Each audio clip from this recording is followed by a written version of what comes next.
Here is a terrifying statistic based on 58,000 working hours across 11 different companies. If you sit within 25 feet of a high performer, your own performance increases by 15%.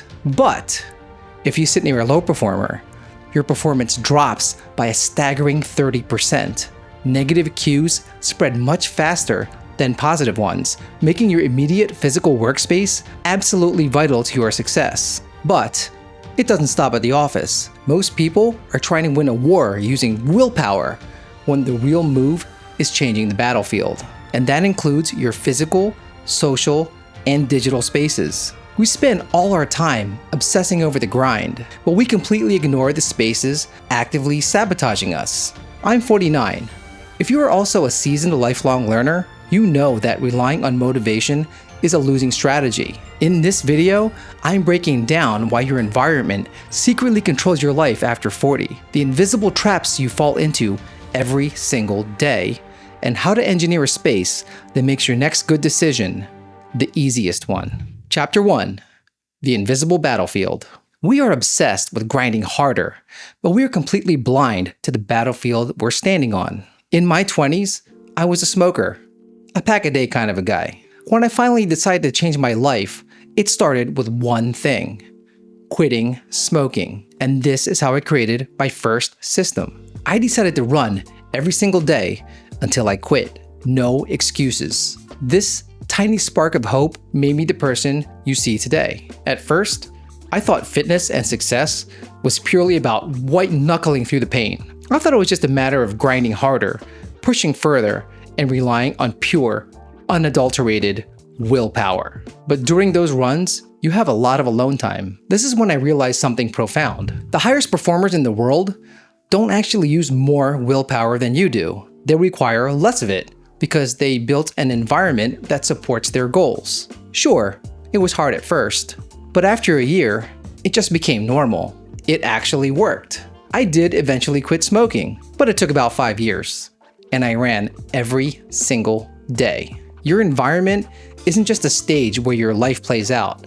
It is the context in which you do the real work. The ancient Taoist philosophers understood this perfectly through the concept of Wu Wei, or effortless action. You don't try to force a river to flow through sheer willpower. You simply shape the riverbed, and the water naturally follows the path of least resistance. Your environment is that riverbed. Tony Robbins' former mentor, Jim Rohn, said, "Don't wish it was easier, wish you were better. Don't wish for less problems, wish for more skills." This is one of my favorite quotes. Engineering your environment is exactly how you build those skills. Our biology is literally designed for comfort and obesity. When our ancestors were not doing anything useful, they conserved energy to survive. Being busy 100% of the time was a death sentence because food was sparse. But now, food is everywhere, and inactivity is a literal death sentence. If we don't deliberately design our space, our biology will conserve energy on the couch. You cannot outsmart thousands of years of evolution with sheer willpower. You have to fix the room first, and let the room do the heavy lifting for you. Quick pause. I started making YouTube videos 2 years ago at the age of 47, and my goal is to make inspirational content full time. There's an abundance of negative content in the world, and I want to create something uplifting. I would be grateful to hit 500 subscribers. If you could do me a favor and hit like and subscribe, it really helps the channel. Chapter 2. The Physical Traps. If you want to know what your future looks like, just look at what's sitting in your kitchen. If you're struggling to stay consistent, look around. Your physical space might be quietly training you to fail. Let me tell you exactly how I physically engineer movement in my house. I keep a pull-up bar right in my kitchen. Why? Because when I walk past it, wait for my coffee to brew, or heat up something in the mic, I do a few reps. By the end of the day, I can do over 50 pull-ups without ever setting foot in a gym. I also do dips on the edge of my bed as soon as I wake up. See, you don't need fancy-pantsy gym equipment. Everything you need is all around you. And this system applies to my office environment too. I do push-ups at work. I even have a resistance band attached to my desk so I can do shoulder exercises. And this is also the perfect place to do calf raises while standing on my desk. Now, some people might think that looks ridiculous, but as David Goggins says, you'll never have a hater doing better than you. Besides, I'm willing to bet the people judging you aren't fit anyway, so their opinions do not matter. Turn their negative energy into fuel for your success. Even my downtime is engineered. I love playing video games. What I love about gaming over other forms of entertainment is that games are fundamentally about problem solving. But here's the kicker. I force myself to play them at a standing desk. And during those 3-minute matchmaking breaks between rounds, I do squats, pull-ups, and push-ups. In a 2-hour gaming session, I can easily knock out hundreds of reps. And let's talk about the ultimate trap, the kitchen. I don't buy a lot of junk food. I prefer healthier snacks like trail mix and dry cereal. If it's not in the house, you can't eat it. But when I do want junk food, I engineer it. Occasionally, I grab a bag of chips, crush them up, and use them as topping on a healthy salad. I'm still getting that craving satisfied, but I forced it into a healthy delivery system. I also keep books scattered on tables and counters all around my house so I can constantly read quick daily passages instead of reaching for the screen. Okay, I keep one in the bathroom too. You don't need more willpower. You need better placement. Make the hard decisions the easy ones by changing what's in arm's reach. Chapter 3. The social ceiling. You inherit the standards of the people around you, not eventually, but immediately. The room you stand in decides what is normal. Human behavior expert Vanessa Van Edwards brilliantly breaks this down in her books, Captivate and Cues. She explains how the hidden signals, body language, and microexpressions of the people around us directly impact our own emotional state and behavior. You are constantly absorbing the cues of your social circle. If everyone around you is complaining, gossiping, or living with a victim mentality, you will subconsciously adopt those traits. This is why I made the choice to remove toxic people from my life, but not just friends, family too. If you are jealous and unsupportive, if you poke fun at someone's self-improvement or starting a business, or if you are an energy vampire, you get minimal energy from me. Only enough to show respect as a fellow flawed human being. Just don't expect any fun late-night hangouts at the club.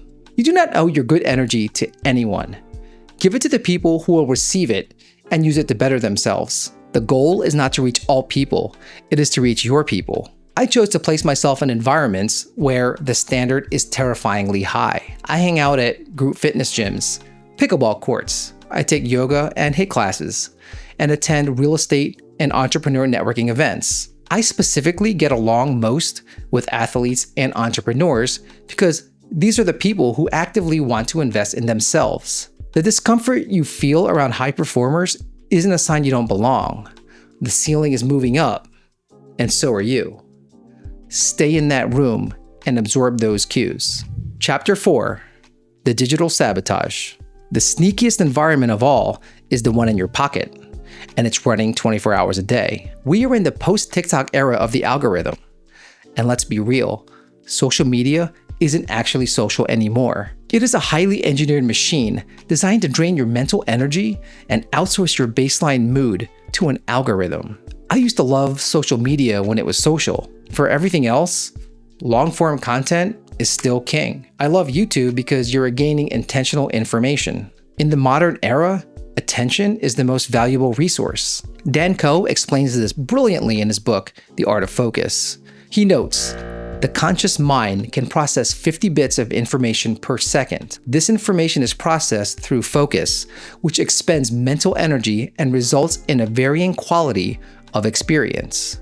When you wake up and immediately scroll through negativity, you are burning through those limited 50 bits of processing power on garbage. My system is simple. Instead of scrolling short-form dopamine traps, I open the Kindle app on my phone. When I have 2 minutes, 10 minutes, or 30 minutes, I read as much as I can. You can get through full books like this, even if it takes a month. Your body and mind will never change from information alone. You have to decide what earns your attention before an app decides it for you. Creating your best life is hard and requires daily discipline and a strong mindset. Last year, I created a store called the Do Your Best Everyday Shop, where I sell Fitspiration apparel to inspire your journey. Everything from athletic shirts and rash guards, to water bottles and mugs. I offer free shipping on all US orders. The link is in the description. Chapter 5. Engineer your space. Stop asking what workout you need next and start asking what room you need next. Building a better environment reduces the need for constant exhausting willpower. At the end of the day, discipline is just micromanaging yourself. It doesn't require a total life overhaul in a weekend. It requires small, systematic, and intentional changes. If you want to create your best life, you need to audit your proximity. Who and what are you spending your time with? For your physical action, stop waiting for a block of free time to hit the gym. Instead, hard code movement into your daily spaces. Drop down and knock out a few push-ups while your coffee brews. Do a set of bodyweight squats every time you heat up something in the microwave. Or commit to crushing reps during those loading screens of your video games. For your social action, identify one energy vampire draining your positive cues. Cut off that energy supply and replace that time by joining a local group. Whether it's a sports league, a fitness class, or join a positive community on School or Discord. For your digital action, take the app that drains you the most and bury it in a folder. Swap your short-form scrolling habit for just 2 minutes of reading a self-help book on your phone. Here's your actionable step for today. Pick one environment, physical, social, or digital, and make that one change that makes your next good decision easier. These tiny decisions don't seem like much, but they do compound over time. Do your daily reps, trust your systems, and create your best life. If you found value in this video, please hit like and subscribe. Before you go, please check out one of these other videos right here. This is Mike. Thanks for watching.